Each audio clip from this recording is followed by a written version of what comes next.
तो अब अपन आज 17वें श्लोक नंबर से देखते हैं। यो हे तरबोध संभृत मतिर मुंचन सहेयम परम तत्वं स्वीकुरुते तदेव कथितम सिद्धत्व बीजमुजिनहि नान्यो भ्रांतिगतः स्वतोथ परतो हे परेथे दुष्प्रापम शुचिवर्त्मयेन परमं तद्धाम संप्राप्यते। क्या कहा? जिसकी बुद्धि हे और उपादेय तत्व के ज्ञान से परिपूर्ण है, वह भव्य जीव हे पदार्थ को छोड़कर उपादेय भूत उत्कृष्ट आत्म तत्व को स्वीकार करता है, क्योंकि जिनेन्द्र देव ने उसे ही मुक्ति का बीज बतलाया है। इसके विपरीत जो जीव हे और उपादेय तत्व के विषय में स्वतः अथवा पर के उपदेश से भ्रम को प्राप्त होता है, वह उक्त आत्म तत्व को स्वीकार नहीं कर पाता है।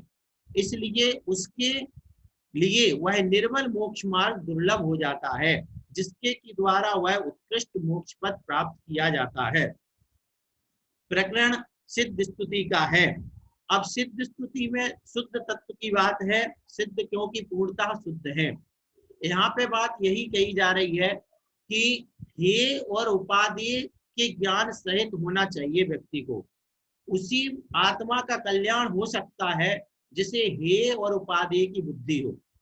हे और उपादेय क्या होता है? हे यानी क्या छोड़ने योग्य है, और उपादेय किसको ग्रहण किया जाए। तो मुख्य रूप से जैसे पुण्य और पाप है, तो पुण्य एक प्रकार से कुछ समय तक उपादेय रहता है, लेकिन पाप पूरी तरह से हे है, ऐसा ज्ञान होना। अब जिसको हे उपादेय की बुद्धि होगी, वही जीव हे पदार्थ को छोड़ पाएगा और उपादेय को ग्रहण कर पाएगा, यानी उपादेय जो उत्कृष्ट आत्म तत्व है उसको स्वीकार करता है। तो पहले आत्मा और अनात्मा का ज्ञान होना चाहिए। हे क्या है, उपादेय क्या है। संसार हे है, मोक्ष उपादेय है, तो फिर वह क्या करता है? मोक्ष की ओर बढ़ता है। आपने देखा होगा कि चलो और उदाहरण छोड़ो, जो सामने है उसी को देख लो कि जब कोरोना शुरू हुआ तो जो महानगरों में बहुत मजदूर थे, उन मजदूरों ने क्या किया? तुरंत में वहां से, ये नगर हमारे लिए हे हो गया, अब हमें अपनी मंजिल घर हमारा उपादेय है, अब वो घर के लिए भागे, तो उन्होंने रास्ता पकड़ा, तो हो गया वो उनका घर का मार्ग। पहले उनकी बुद्धि में क्या आया? यह स्थान रहने योग्य नहीं है, कारण कुछ भी हो सकते, उन पे अपन नहीं जा रहे हैं। उपादेय क्या है? मेरा घर उपादेय है, वहां मैं जिंदा रह लूंगा। तो वो जो मजदूर थे वो वहां से अपना रास्ता पकड़ते हैं और अपने घर की ओर आते हैं, ठीक है ना। अब इसी प्रकार जिसको हे उपादेय का ज्ञान हो गया कि ये संसार हे है, संसार की विषय वासनाएं हे हैं, तो फिर वह मोक्ष मार्ग को पकड़ता है। जब उसको आत्म तत्व उपादेय दिखता है तो मोक्ष मार्ग को, मोक्ष तत्व को पकड़ता है, मोक्ष की ओर दौड़ता है, जिसे अपन मोक्ष मार्ग कहते हैं। और जब तक हे और उपादेय की बुद्धि नहीं आए तब तक क्या है? कहीं भी पड़ा रहे आदमी। अब चलो एक उदाहरण देते, मान के चलो कि जब कोरोना का संकट आया, अब उसी टाइम कोई मान के चलो बंबई में दारू पी के पड़ा हो और इतनी खतरनाक पी ली हो उसने कि उसको 2-4 दिन तक होश ही नहीं हो, सारे मजदूर अपने निकल लेंगे और जिन जो दारू पी के डले हैं वो वहीं डले रहेंगे। क्यों? क्योंकि मोह का प्रभाव, मदिरा का प्रभाव क्या हो गया? हे और उपादेय की बुद्धि से वह रहित हो गया। इस बात को किसने कहा अपने यहाँ? मोह महामद पियो अनादि, भूल आपको भर मत बात। तो मोह रूपी मदिरा पी ली तो हम हे और उपादेय का अंतर भूल गए, तो वहीं पड़े हैं जहां से हमें भागना चाहिए। यहाँ संकट है संसार में, लेकिन भाग नहीं रहे, उस मार्ग को नहीं पकड़ रहे। क्यों? क्योंकि अभी हम जैसे वह मोह मदिरा पी करके पड़ा हुआ महानगर में संकट नहीं देख पा रहा, ऐसी अपन भी अभी संसार के इस महानगर में अच्छी मोह की लगी है बढ़िया, और इसी में पड़े हुए हैं। तब अपन को हे उपादेय नहीं दिखाई दे रहा है, क्योंकि जिनेंद्र देव ने उसे ही मुक्ति का बीज बताया है। जो तत्व ज्ञान है, आत्म तत्व को स्वीकार करना है, हे को छोड़ना है, उपादेय को ग्रहण करना, यह जब बुद्धि आ जाती है तो वहां मुक्ति का बीज तैयार होता है। क्या मतलब हुआ? जब बीज होगा तो पेड़ बनेगा। बीज बहुत छोटा सा होता है, तो यहाँ बीज तैयार हो गया है। उसके मन में जब हे उपादेय का विवेक हुआ, हे को उसने छोड़ा, उपादेय आत्म तत्व को ग्रहण किया, तो वह अब मोक्ष का बीज उसका तैयार हो गया है। इसके विपरीत जो जीव हे और उपादेय तत्व के विषय में स्वतः अथवा पर के उपदेश से भ्रमित होता है। अब देखो पंचम काल महादुखदायी, यहाँ क्या समस्या है? कभी तो यह जीव स्वयं भ्रमित होता है, स्वतः भ्रमित होता है संसार में, और कभी स्वतः नहीं हो पाता तो दूसरा भ्रमित कर देता है। पहले तो दो तरह का मिथ्यात्व आपने देखा होगा, गृहीत मिथ्यात्व और अगृहीत मिथ्यात्व। गृहीत मिथ्यात्व अरविंदन भक्तम question remote control of your state.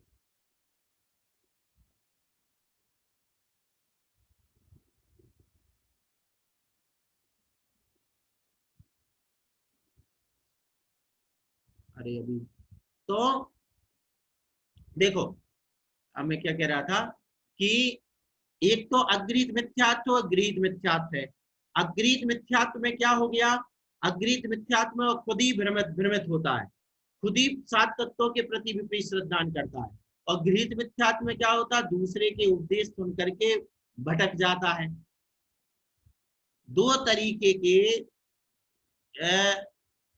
व्यसनी होते हैं। एक तो जो स्वयं आदतन है, वे खुद ही बिगड़े हुए, बिगड़े समझ लो, व्यसन मतलब बिगड़ापन। एक तो जो खुद ही बिगड़ गया, उसको किसी की संगत की। और एक वो होते हैं, कभी बहुत आपने देखा होगा समाज में घर में परिवार में रिश्तेदारी में, कि एक ऐसे भी लोग हैं, अपने बच्चे बच्चियां अपने साथी घर वाले, कि जो बहुत अच्छे थे, लेकिन वे मान के चलो कहीं ऐसी जगह चले गए जहां उनकी संगति बनी, और अपन माथा ठोक लेते हैं कि ये बच्चा कैसे बिगड़ गया, ये बच्ची कैसे बिगड़ गई, ये तो इतनी अच्छी थी, ये कैसे बिगड़ गई? तो पता चलता है ये पर के उपदेश से, यानी दूसरे की संगति से। तो दो तरह से, इसी तरह मोक्ष मार्ग में भी है, यहाँ संसार में भी क्या होता है, हे और उपादेय तत्व के विषय में पहले तो खुद भ्रम होना, खुद उसको नहीं समझ पाना हे क्या है उपादेय क्या है। और ऐसा ऐसे जीव है, और फिर कैसे जीव है? ऐसे भी जीव है जिनको मिथ्या देव शास्त्र गुरु मिल गए, मिथ्या लोग मिल गए, झूठे लोग मिल गए, उनने समझा दिया कुछ नहीं होता है, तो आओ ठीक है कुछ नहीं होता है चलो, और वो धर्म को छोड़ बैठे। ऐसे भी लोग हुए जिन्होंने व्रत लेकर व्रत भी छोड़े हुए अपने जैन धर्म में। देखो आपको बताएं, जैनों में भी ऐसे लोग हुए जिन्होंने पहले व्रत ले लिए फिर व्रत छोड़ दिए। क्यों छोड़ दिए? उनको संगति ऐसी मिल गई, उनने कह दिया व्रत तो बंद के कारण है, तो उनने फिर व्रत भी छोड़ दिए। तो ये क्या होता है, पर के उपदेश से भी भ्रम हो जाता है। तो दोनों तरीके, वह आत्म तत्व को स्वीकार नहीं कर पाता, फिर वह आत्म तत्व को स्वीकार नहीं कर पाता है। कई लोगों के घरों में आपने देखा होगा, घर पूरा संस्कारित है, धार्मिक है, लेकिन बच्चा किसी दूसरे की संगति में है। अब उसको अगर आप कहते हो कि भगवान मंदिर चले जाओ, पूजा कर लो, या अभी से कुछ भी कर लो, तो वह कहता क्या होते, मतलब वह गालियां देता है, ये कुछ भी नहीं है, नकारता है उस चीज को, उपेक्षा करता है। ये क्यों हो रहा है? क्योंकि वह पर के उपदेश से भ्रमित हो गया है। वह पर के उपदेश से क्या हो गया? भ्रमित हो गया है।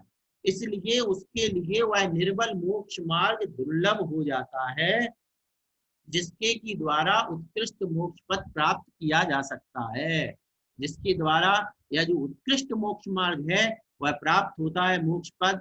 वह कैसे हो सकता? अच्छा एक बात बताओ, जब एक उदाहरण देता हूं मैं आपको सीधा सा, मान के चलो आपका घर पूर्व दिशा की ओर है, ठीक ना, और आप अगर पश्चिम दिशा की ओर बढ़ते हो तो आप घर कैसे पहुंच सकते हो? आपको अगर ये चौराहे पे खड़े हो, चार रास्ते जा रहे हैं, उन चार रास्तों में से आपकी मंजिल जिस ओर है, अगर वहां खड़े होकर के आपको ये पता नहीं हो कि ये उपादेय है, यानी ये मेरे घर का रास्ता है, और ये मेरे घर का रास्ता नहीं है। आप एक बहुत अच्छी तरीके से समझने की कोशिश करना, ये ज्ञान होना तो जरूरी है कि ये मेरे घर का रास्ता है, ये ज्ञान होना भी जरूरी है कि ये मेरे घर का रास्ता नहीं है। बहुत बड़ी बात बता रहा हूं, बहुत बड़ी बात। घर का रास्ता ये तो पक्की बात है कि ये घर का रास्ता, लेकिन ये नहीं है। यानी हे को छोड़ना, उपाधि को ग्रहण करना, वह मोक्ष मार्ग में लग पाता है। इस श्लोक में अपन ने क्या देखा कि जिसकी बुद्धि हे और उपाधि के तत्व से परिपूर्ण है, वह जीव हे पदार्थ को छोड़ देता है, उपाधि को ग्रहण कर लेता है। यही मोक्ष के मार्ग का बीज है। और जो इसके विपरीत या तो स्वयं से स्वतः ही भ्रमित है अथवा किसी के मिथ्या उपदेश से भ्रमित हो गया है, वह जीव मोक्ष मार्ग को प्राप्त नहीं कर पाता, उसको मोक्ष मार्ग दुर्लभ हो जाता है। इस प्रकार से अगला श्लोक देखते हैं, 18वां नंबर श्लोक। सांगोपांगमपि श्रुतं बहुतरं सिद्धत्व निष्पत्तये येनार्थे परिकल्पयन्ति खलु ते निर्वाण मार्गच्युतः मार्गं चिन्तयतोऽन्वयेन तमतिक्रम्य परेण स्फुटं निःशेषं श्रुतमेति तत्र विपुले साक्षात विचारे सति। अंगों और उपांगों से सहित बहुत सावी श्रुत, यानी जो आगम कहलाता अपना, मुक्ति की प्राप्ति का साधन है। जो जीव उसकी अन्य सांसारिक कार्यों के लिए कल्पना करते हैं, वे मोक्ष से के मार्ग से भ्रष्ट होते हैं। परंपरागत द्रव्य श्रुत का अतिक्रमण करके जो अन्य मार्ग से चिंतन करता है, उसको तद विषयक महान विचार के होने पर साक्षात समस्त श्रुत प्राप्त होता है। कितनी बड़ी बात कही है। जो हमारा वर्तमान में श्रुत है, पंचम काल में क्या है, जो जिनवाणी है, ये हमारा श्रुत पूरा ज्ञान है। इसमें क्या है, ये मोक्ष प्राप्ति का साधन है। आज की तारीख में हमारे सामने केवली भगवान साक्षात नहीं है, साक्षात समोसरण नहीं है, कुछ भी नहीं है। एकमात्र हमारे पास सहारा है, वह है यह क्या बोलते, शास्त्र, आगम जिसको अपन कहते हैं। जैसे अंधकार में व्यक्ति के लिए मान के चलो लाठी है, बस वही सहारा है। अब वो लाठी के सहारे सहारे बढ़ जाए, उसके पास कोई प्रकाश प्रकाश कुछ भी नहीं है। बस ऐसे ही यह वर्तमान काल है। यहाँ पर क्या है, अंग उपांग जितना जो कुछ साहित्य है, श्रुत है, शास्त्र है, आगम है, यही आज की डेट में मुक्ति का साधन है। यही आज की डेट में क्या है, मुक्ति का साधन है।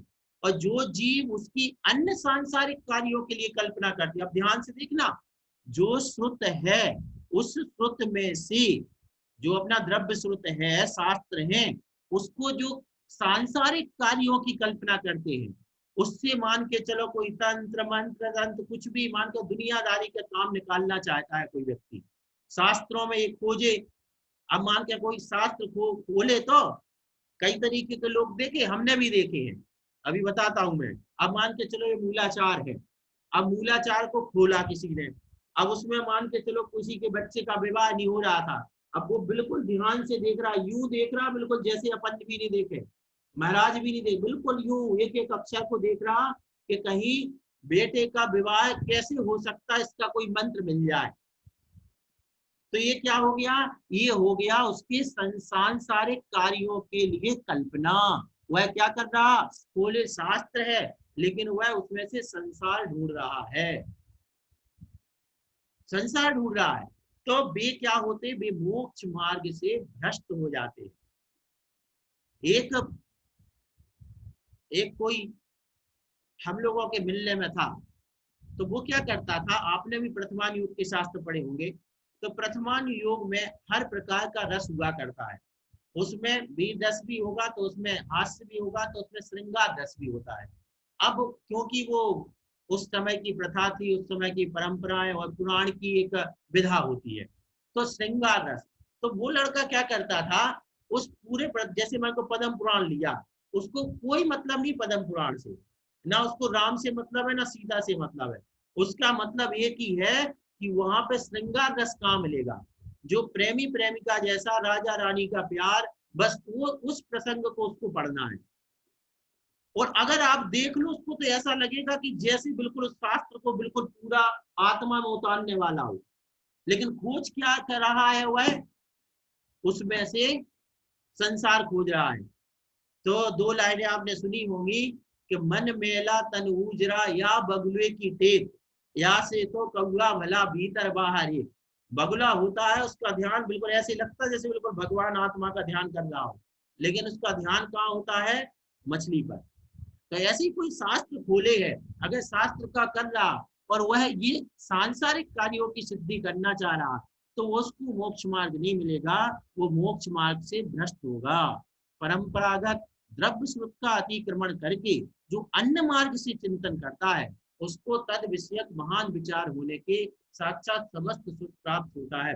अब परंपरा से जो अपन को द्रव्य सुख प्राप्त हुआ है, उसका चिंतन करते हुए और समस्त सुख जितना भी समझ सकता है व्यक्ति, जितना जिसका क्षयोपम है, तदनुसार ग्रहण करके और मोक्ष मार्ग पर आगे बढ़ना चाहिए, सीधा सा इसका भाव है।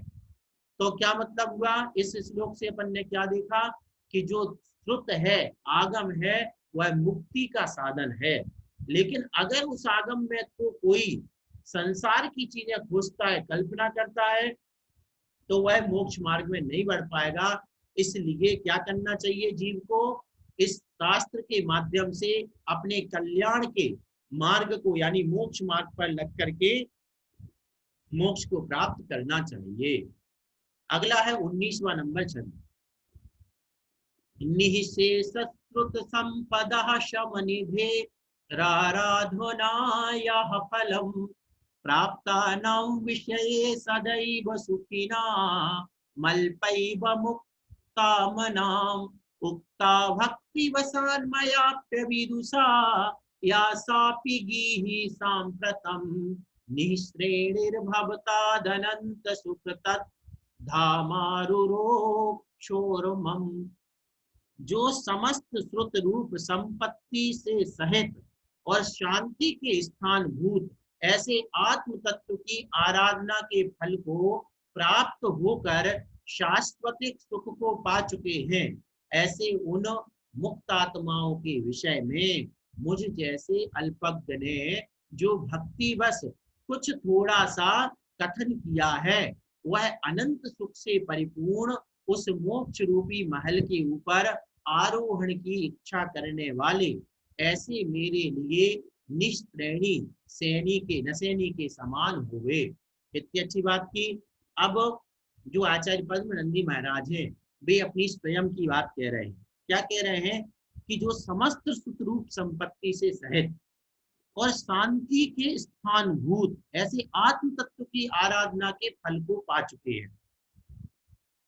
सिद्ध भगवान कैसे हैं, समस्त स्वरूप संपत्ति से सहित है। उनका स्रोत क्या है, उनका ज्ञान क्या है, उनकी आत्मा में ही केवल ज्ञान के रूप में है और शांति के स्थानभूत है। हमारे साथ क्या है, हमारे साथ थोड़ा सा स्रोत होता है, शास्त्र होता है, लड़ाई झगड़े होते हैं। लड़ाई झगड़े, एक वो है रत्नाकर पंचविंशति, उसको पढ़ना जरूर पढ़ना चाहिए। उसमें क्या लिखा कि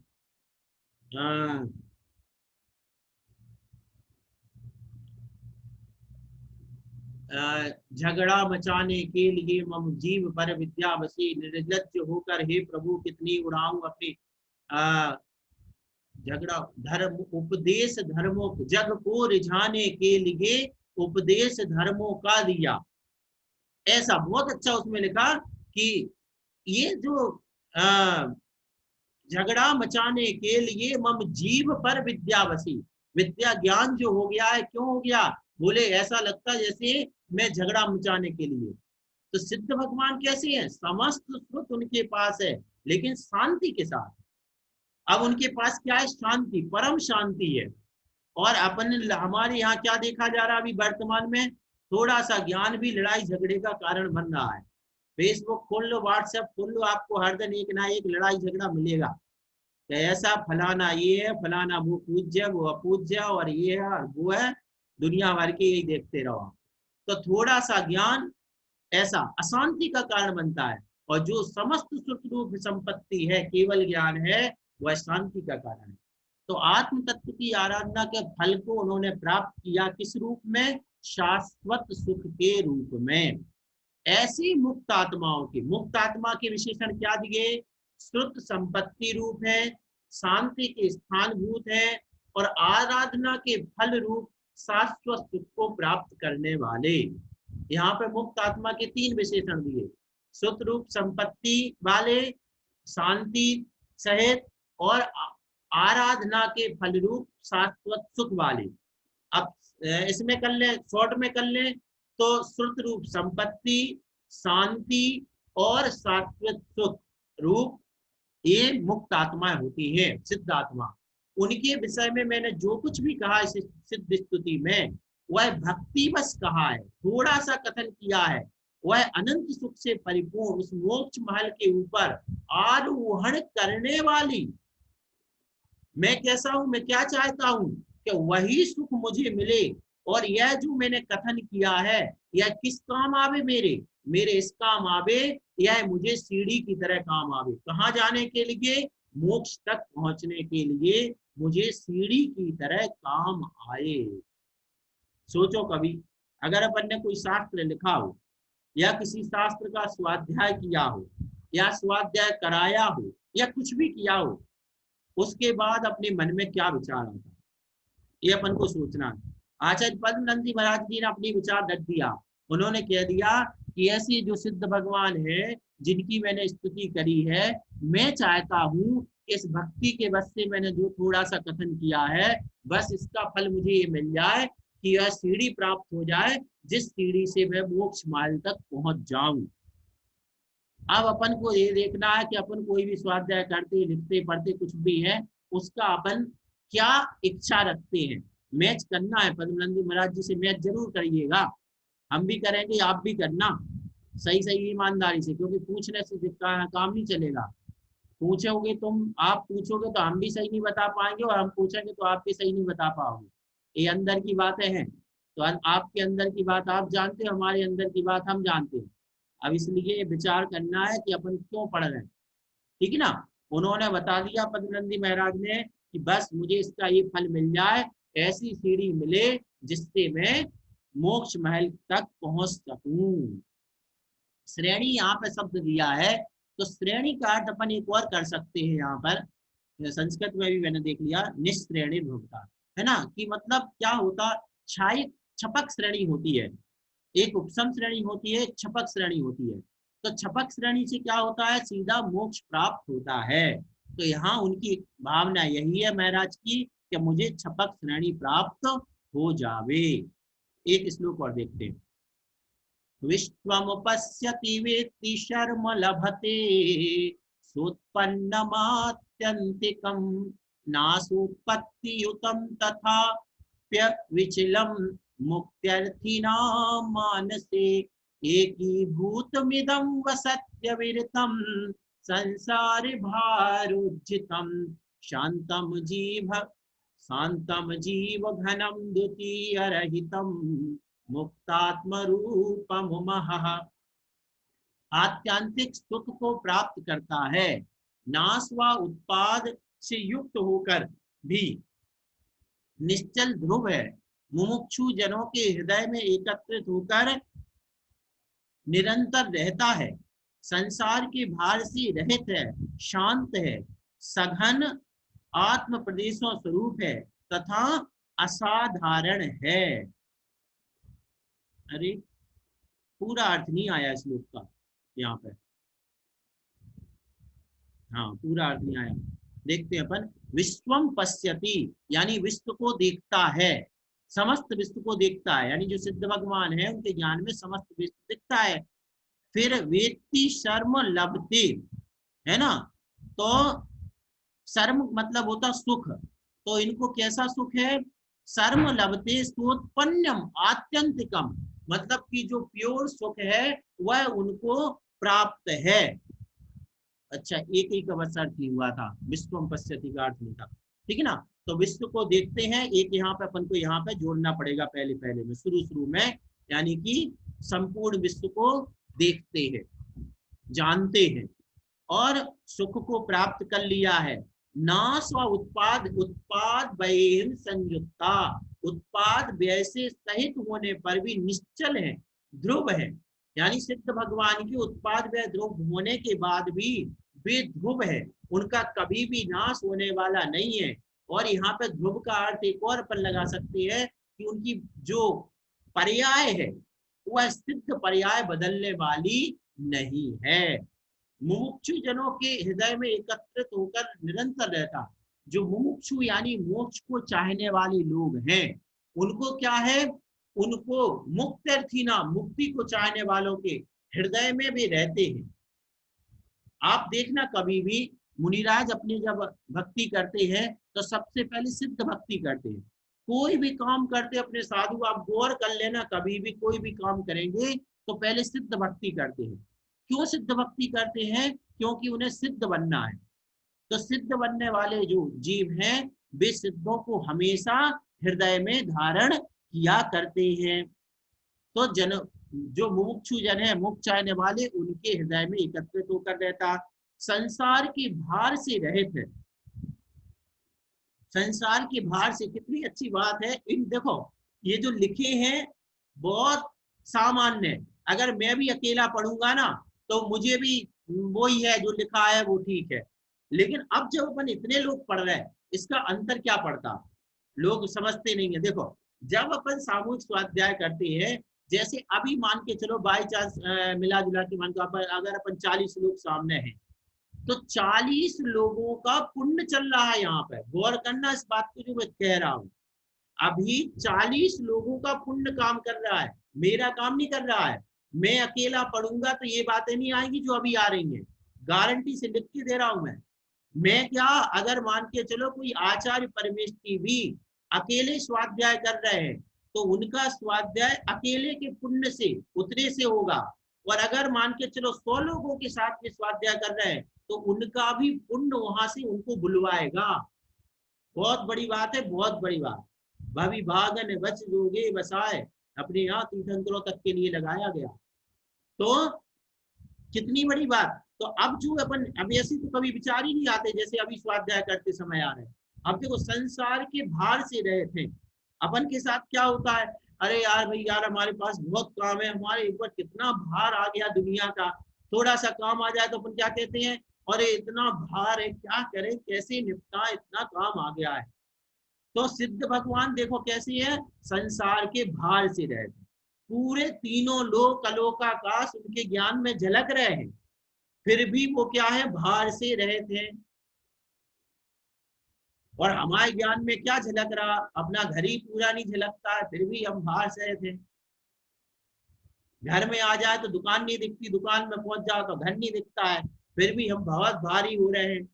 तो वो भार से रहते हैं, शांत है, सघन आत्म प्रदेशों स्वरूप है। वो आत्म प्रदेश उनके मात्र आत्म प्रदेश ही रह गए हैं और असाधारण है। कितनी बड़ी बात है, साधारण नहीं। साधारण नहीं मतलब क्या, उनके जैसे अन्य कोई नहीं है, वे उनके सिद्धों के जैसे सिद्ध ही हैं। क्यों असाधारण, मात्र जिनका ज्ञान ही शरीर हो गया हो, ऐसी असाधारण है। इस प्रकार से सिद्ध भगवान की ये सब विशेषताएं बताई गई हैं कि वह पूरे विश्व को देखने जानने वाले हैं। आत्यांतिक उनको सुख प्राप्त है जो कभी नाश नहीं होने वाला। उत्पाद वैसे युक्त होकर भी वे निश्चल यानी ध्रुव है। मुमुक्षुओं के हृदय में भी हमेशा वास करते हैं, संसार के भार से रहित हैं, शांत हैं और सघन आत्म प्रदेशों स्वरूप है। तथा वे सिद्ध परमेष्ठी जो है वे असाधारण है, साधारण नहीं है। साधारण हो जाएंगे तो क्या हो जाएगा, साधारण हो जाएंगे तो फिर क्या होगा पता है, जैसे उनको अपन को ज्ञान हो जाए, अपन को पता चल जाए कि यहाँ पे सोना है, ठीक है ना। अभी आपको पता चल जाए कि आपके बगल में कहीं पर सोने का एक आध टुकड़ा पड़ा है ना, और मान के जो जमीन के अंदर है, तो अभी पहले नंबर मोबाइल बंद, अपन सब पे लगा रहे हैं, अपन सब पे, आप चिंता मत करो। अपन सब पे लगा रहे हैं, अपन को पता चल जाए कि ये मान के सोने का लाभ हो सकता है, यहाँ गड़ा हुआ कोई बता दे, तो पहले नंबर स्वाध्याय बंद। फिर उसके बाद खोदा खादी चालू। अब मिले और नहीं मिले वो बात की बात है। सिद्ध भगवान को क्या नहीं दिख रहा? सिद्ध भगवान को तो तीनों लोग का सोना दिख रहा है, हीरे मोती रत्न जवाहरात सब दिख रहे हैं। इसलिए हम और आपको सिद्ध बनाया ही नहीं गया। आपने प्रोसेस ऐसी रखी सिद्ध बनने की, बोले पहले बीतरागी बनो। जब तुम्हें सिद्ध बनाएंगे, केवल ज्ञान कब होगा? पहले बीतरागी बनो, जब केवल ज्ञान कराएंगे। अगर बीतरागी नहीं होगा तो कबाड़ा कर देगा। बीतरागी नहीं होगा, मान के चलो, तो अपन लोग क्या करेंगे? अपन लोग क्या करेंगे? मान के चलो हम तो अरिहंत बन गए। अब अरिहंत बन गए, केवल ज्ञान में हमें दिख रहा कि यहाँ सोना पड़ा है, यहाँ हीरे पड़े हैं, तो हम अपने परिवार वालों को बताएंगे, क्योंकि बीतरागी तो हुए नहीं, रागी है। तो रागी, अब हम तो लौट नहीं सकते, हम तो भगवान बन गए। अब हम क्या करेंगे? समूह शरण में पहले अपने घर वालों को बुलाएंगे कि भैया आओ, वहां वहां जाओ। तो इसलिए क्या क्या क्या रखा गया आपने यहाँ पर? भैया केवल ज्ञान हम बाद में देंगे, पहले मोहनी कर्म का नाश करो। जब मोहनी कर्म का नाश हो जाएगा तब जाकर के क्या करेंगे? तो इस प्रकार से ये केवल ज्ञान वीतरागता से सहित होता है, इसलिए वे असाधारण है। सब कुछ जानते देखते हैं फिर भी वे बिगड़ते नहीं हैं।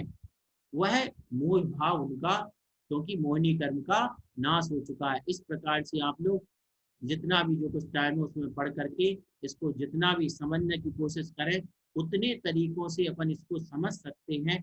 बहुत आनंद है इसको स्वाध्याय करने में, अपना आनंद। और आनंद नहीं आ रहा तो फिर अपन ये सोचो कि स्वाध्याय में कहीं ना कोई कमी आ रही है। और इस जो सामूहिक स्वाध्याय अपने करने का मकसद है, उसके पीछे भी यही एक प्रयोजन है कि अकेले में जो चीज हमें समझ में नहीं आती है वो 4 लोगों में आ जाती है। अकेले स्वाध्याय करने बैठो अपन, तो अपन का मन बेईमान हो जाता है। हम आज करेंगे, फिर कल अरे यार अब आज रहने तो दो, या आज यहाँ जाना वहां जाना।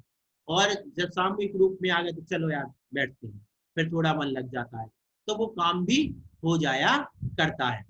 इसलिए अब अल्पना जी को मैं अनम्यूट कर रहा हूँ। अल्पना जी बताइए। अल्पना जी, अल्पना जी ने हैंड राइज कर रखा। अल्पना जी अपना माइक, हाँ बोले। ये श्लोक जो 18वां श्लोक है, इसकी जो आखिरी लाइन है, पराग्रत द्रव्य शुद्ध का अतिक्रमण करके जो अन्य मार्ग से चिंतन करता है, ये लाइन नहीं समझ में आई। उस लाइन में मुझे भी थोड़ा सा कंफ्यूजन है, मैं कल बताऊंगा। 1 मिनट वो संस्कृत से भी मैच करूंगा। थोड़ा कुछ हमें डाउट जा रहा है, वो हमने सोच लिया था मन में कि उसको हम कल बताएंगे। कुछ ना कुछ मुझे लग रहा है जैसे कुछ गड़बड़ हुआ है वहां पे, उसको हम कल मैच करेंगे। व्याकरण वगैरह से देखना पड़ेगा, क्योंकि कोई थोड़ा सा मुझे विरोधाभास लग रहा है, जैसे कुछ अर्थ या तो हिंदी गलत हो गई हो, या मैं नहीं समझ पा रहा हूँ, कुछ गड़बड़ है। वो उसको हम आप गौर से देखेंगे दिन में, और व्याकरण आदि से देखना पड़ेगा उसको। कुछ तो गड़बड़ है उसमें, कुछ ऐसा लग रहा है, या समझ नहीं पा रहे, या कुछ अर्थ गड़बड़ हुआ है। बहुत बहुत धन्यवाद, आपने गौर किया। आपके लिए पूरे स्वाध्याय ग्रुप की ओर से तालियां। बहुत बढ़िया। अरे भैया जी, हाँ नहीं नहीं, यही चाहिए भैया, क्या चाहिए। अब पारुल जी। हाँ पारुल जी, 1 मिनट। हाँ पारुल जी, वापस बंद हो गया पारुल जी। लास्ट वाला आपने जो 20वें नंबर का श्लोक पढ़ाया है, इसमें एकी भूतमिदं वस्यत विरतम, शायद इसकी हिंदी नहीं दी हुई, और मुक्तात्म रूपम महा, ये शायद हिंदी नहीं दी हुई भैया जी। कौन सी 20वें नंबर की?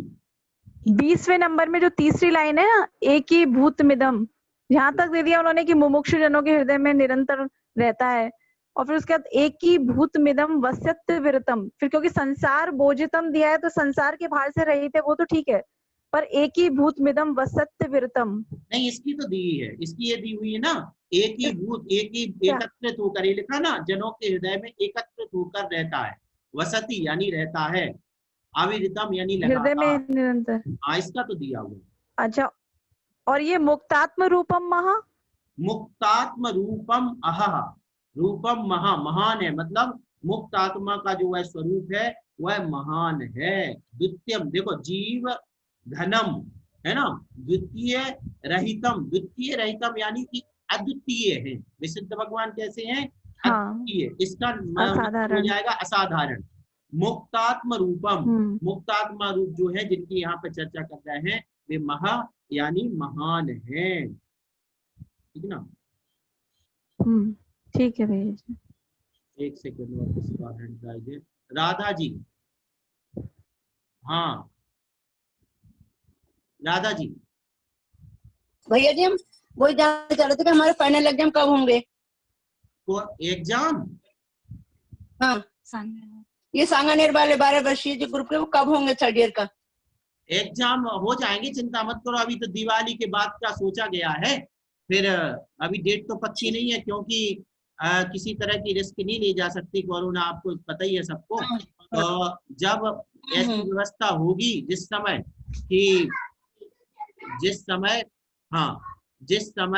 ऐसी स्थिति हो जाएगी कि एग्जाम लेने हमारी जो लोग जाते हैं वो जा पाएंगे, तब जाकर के एग्जाम होगा। अभी कोई रिस्क वाला काम नहीं। जिनवाणी करते हैं, टाइम हो रहा, जिनवाणी स्तुति करेंगे। जावाणी की ज्ञान के सोचे लोकालो, तो वाणी मस्तक नमो सदा देत हूँ।